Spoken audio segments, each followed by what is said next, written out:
Hello and welcome to this episode of the Weak Forms series. Today we're going to focus on the word from.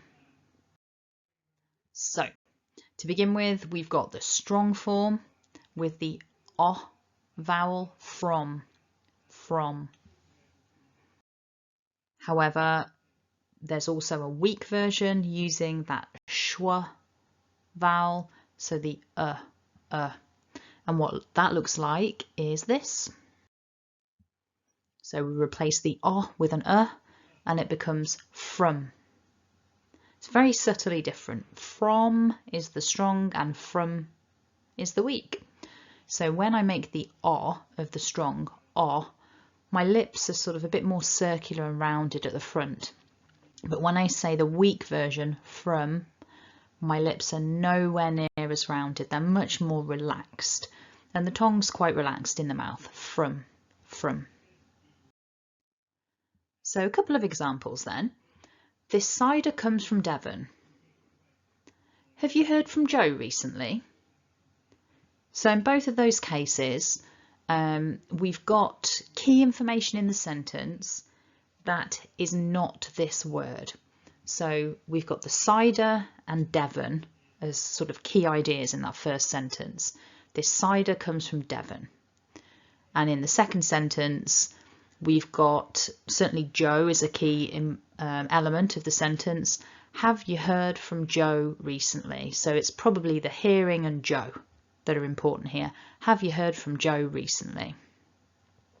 So in both of these sentences, the word from is functional. It's part of the grammar of the sentence, but it's not a really important word in these sentences. It's just part of the glue. So it can be weak very comfortably. So thinking about the strong versus weak forms then, the weak form is more common within sentences when it's not being used to make a particular stress within the sentence. It's just part of the grammar of the word, grammar of the phrase. The strong form, though, is more commonly heard when it's at the beginning or the end of a sentence, or if it's being used to emphasize something. So let's have a look at a couple of examples just to make this a bit more clear. So with a sentence like Billy comes from Ireland, from doesn't need to be strong. It's just part of the glue of the sentence. Whereas if I ask you a question like, where's Todd from? It's at the end of the sentence, so it feels, particularly because the length of the phrase isn't very long, it feels more natural for me to say that as from rather than from. Where's Todd from? Oh, Todd's from Scotland, for example. So if it was in the middle, for me personally, it would feel more comfortable to make it weak. But because it's the last word of the sentence, the strong form just feels better. It feels nicer. So that's one thing to notice. And then we've got this concept of emphasis. So quite often this word from is part of, like I've said, the glue of a sentence. It's part of the grammar holding the key ideas together.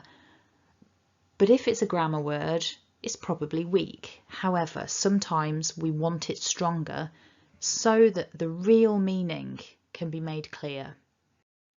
So for example, maybe there's been some confusion about who left this message, and you think that the message came from Susie, and I'm trying to get you to understand you've made a mistake.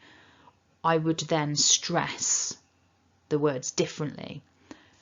The message is for Susie, not from her. So I wouldn't opt for weak forms. I wouldn't say for Susie, from her. It would be for and from, to emphasize, to really show you, no, you've misunderstood. It's for her, as in give it to her. It's not from her, she didn't send it. So we can use this stronger form of the word to really show the person, hey, look, this word's important in the sentence. Please pay attention to it.